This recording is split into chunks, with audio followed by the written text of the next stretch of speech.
Assalamualaikum warahmatullahi wabarakatuh. Kembali lagi di Sekilas Channel. Selamat pagi, selamat siang, selamat malam dimanapun berada. Semoga senantiasa dalam lindungan Tuhan Yang Maha Kuasa dan sehat selalu.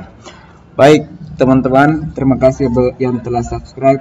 Dan bagi teman-teman yang belum subscribe, silahkan subscribe juga. Itu tandanya teman-teman mendukung perkembangan channel ini. Terima kasih. Pada video kali ini merupakan lanjutan dari video sebelumnya, yang mana pada video sebelumnya kita telah membahas tentang penyajian data menggunakan tabel distribusi frekuensi, atau lebih tepatnya menyajikan data dalam bentuk tabel distribusi frekuensi. Dalam hal ini, pada video kali ini saya akan melanjutkan untuk menyajikan data tersebut dalam bentuk visualisasi. Jadi yang saya gunakan data yang sebelumnya ya, yang mana data sebelumnya itu tentang penelitian kinerja pegawai yang dilakukan terhadap 102 orang pegawai ya, yang dilakukan pada tahun 2020. Kita sudah membuat tabel distribusi frekuensinya seperti ini. Selanjutnya kita akan membuat histogram atau diagram batangnya ya. Kita buat diagram batangnya atau histogram, yang mana histogram itu merupakan grafik dari distribusi frekuensi suatu variabel, atau dalam hal ini kinerja ya, yang kita bahas variabel kinerja. Tampilannya itu berbentuk kotak persegi panjang ya, nanti akan saya perlihatkan langsung ya. Kemudian bisa menggunakan tepi atas dan tepi bawah, dan batas-batas kelas atau nilai-nilai yang dari variabel yang diobservasi. Selanjutnya, dengan menggunakan bantuan Excel, ini tampilannya akan seperti ini teman-teman ya. Kalau kita buat visualisasinya kita kita pilih semua ini, lalu kita pilih menu insert, lalu pilih chart, pilih kolom. Nah ini ada beberapa, ada yang kolom 3 dimensi, ada yang 2 dimensi. Sebaiknya ya, atau pada umumnya biasa juga kita gunakan ini yang kolom 2 dimensi. Kita pilih saja ini. Nah akan muncullah tampilan seperti ini ya. Tampilan seperti ini saya kasih pindah dulu, kecil-kecilkan sedikit. Nah oke. Nah seperti ini. Jadi inilah ini interval kelas 53 sampai 58, dimana ini adalah frekuensinya ya. Ini bisa kita tambahkan, bagaimana mana formatnya ini, mana ini bisa kita tambahkan keterangannya atau nama absisnya ya, seperti ini. Bagus mungkin ya, seperti ini boleh ya, dipilih-pilih di sini di menu ini seperti ini ya. Ataukah seperti ini ya. Nah, ini diagram batang ya. Ini berbentuk diagram batang ya. Dimana ini adalah interval kelas. Kita berikan nama interval interval kelas ya. Interval atau interval saja. Sedangkan ini adalah frekuensi. Kita berikan nama frekuensi, saya singkat saja frekuensi. Sedangkan ini adalah data kinerja.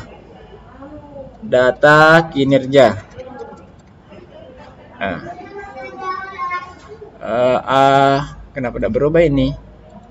Ini kinerja pegawai ya. Oke. Setelah itu sebaiknya ditambahkan data labelnya. Nah, kalau ini kita lakukan secara manual di atas kertas menggunakan kertas dan penggaris, seperti ini cara menggambarnya ya. gunakan menggambarlah menggunakan penggaris ya. Nah, tampilannya mungkin kurang lebih seperti ini. Ini interval 53 sampai dengan 58 dan seterusnya ya.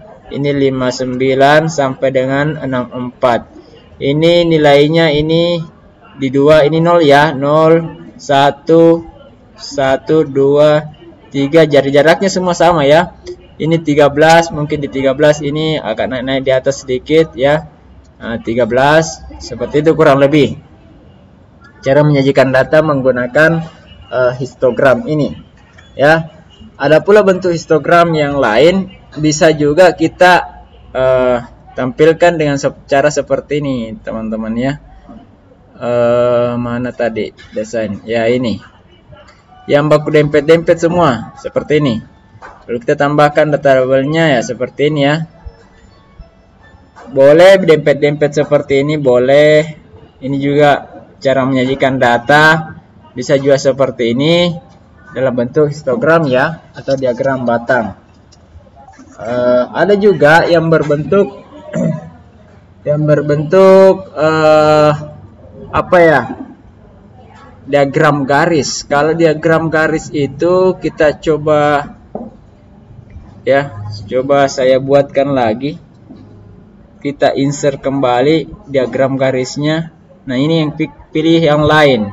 Nah, boleh yang seperti ini ya, yang ada titik-titiknya ya. Seperti ini teman-teman ya, seperti ini.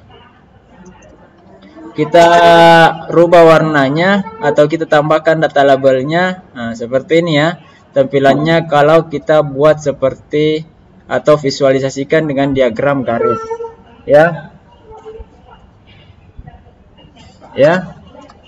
Kemudian bagaimana halnya dengan lingkaran? Nah, untuk visualisasi atau membuat diagram lingkaran ini lebih cocok atau cenderung kita kecenderungannya lebih cocok kepada menyajikan data dalam bentuk persentase.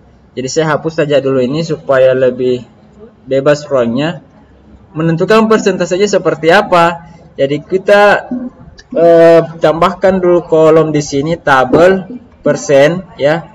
Cara menentukan berapa persennya ini sama dengan ya, kolom yang ini dibagi dengan kolom yang jumlah keseluruhan lalu dikali dengan 100. Itulah persentasenya. Lalu supaya ini tidak berubah, maka kita berikan saja tanda dolar seperti yang saya jelaskan pada video sebelumnya. Setelah itu kita tarik. Nah, lalu kita tarik juga ini apakah sumnya sudah 100. Oke. Nah, lalu bagaimana cara membuat diagram lingkarannya? Seperti ini teman-temannya. Kita pilih ini, baru tekan kontrol, lalu pilih lagi ini, lalu insert chart, dan ini pilih PA, ambil yang ini ya. Oke. Nah, seperti ini. Oke. Inilah bentuk diagram lingkarannya. Adapun kalau teman-teman mau menambahkan detail ya, atau seperti ini, ada nampak persennya, boleh ya, seperti ini. Ini kinerja pegawai misalnya, kinerja PGW, pegawai. Anggaplah ya, seperti ini. Jadi ini tanda warna biru ini menyatakan 53 sampai 58. Ini berapa persen ini? Yang mana ini warna ungu?